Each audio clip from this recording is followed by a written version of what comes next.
निर्मल तो ये एक बात और मेरे मन में है, बहुत संकोच से पूछ रहा हूँ, क्योंकि रेकी का आपने उल्लेख किया और बहुत ही प्रभावशाली विद्या बताते हुए आपने अपनी बात रखी।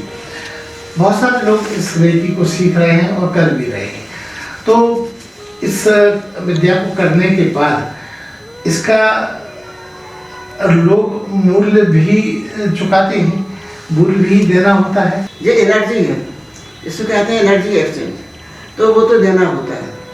अगर आप एनर्जी हम आपसे मान लीजिए हम आपको दे रहे हैं और हम आपसे उसका एक्सचेंज नहीं ले रहे हैं, तो फिर वो आपको इतना असर नहीं करेगी। हाँ। तो उससे ले अवश्य लीजिए, चाहे वो आप किसी को डोनेशन में दे दें। हाँ। लेकिन देना आवश्यक है। वो कहते हैं ना कि बिना मूल्य की कोई भी चीज का महत्व नहीं होता है। जी हाँ, बिल्कुल। दवा और दुआ जो है बिना मूल्य के काम नहीं करती है, उसका लेना पड़ता है। इससे आपने देखा होगा कि आप गुरु जी के यहाँ भी जाते हैं तो गुरु दक्षिणा देते हैं, या आप मंदिर में जाते हैं तो कुछ चढ़ाते हैं, कहते हैं खाली हाथ अपनी आस्था और श्रद्धा के साथ। हाँ, कुछ ना जाओ तो एक फूल लेके जाओ, तो अभी कुछ ना कुछ लेके चले। तो ये थी नीलमणि श्रीवास्तव, जो रेकी के बारे में बहुत विस्तार से तो नहीं, लेकिन जितना समय अभाव की वजह से बताया इन्होंने।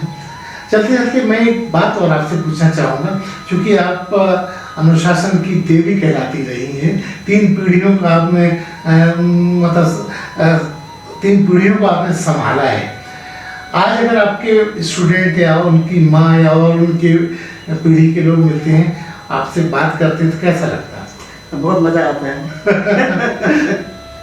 बहुत अच्छा लगता है जब अपने पुराने स्टूडेंट मिलते हैं, तो बहुत मज़ा आता है। मेरे ख्याल से जब आप 40 साल आपने बच्चों को पढ़ाया या उनका देखरेख की, तो हजारों लाखों की तादाद में बच्चे होंगे जो आपके साथ जुड़े। लाखों की तादाद में तो नहीं होंगे, लेकिन हाँ हजारों की तादाद में सब आपको याद रखते हैं। हाँ, सब याद रखते हैं। और अभी भी छोटी छोटी जो उस साल छोटे थे, वो हमें देखते हैं तो छिप जाते हैं, बड़ी बहन जी बड़ी बहन जी। तो ये बात तो बच्चों की है। चलिए, तो ये थी नीलमणि श्रीवास्तव जी, जो रेकी के साथ साथ अपनी शिक्षण काल की यात्रा को भी बखूबी बंजारा बीट के साथ शेयर कर रही थी। बंजारा बीट से बात करने के लिए नीलमणि जी बहुत बहुत आपको भी बहुत बहुत धन्यवाद कि आपने अपना समय दिया।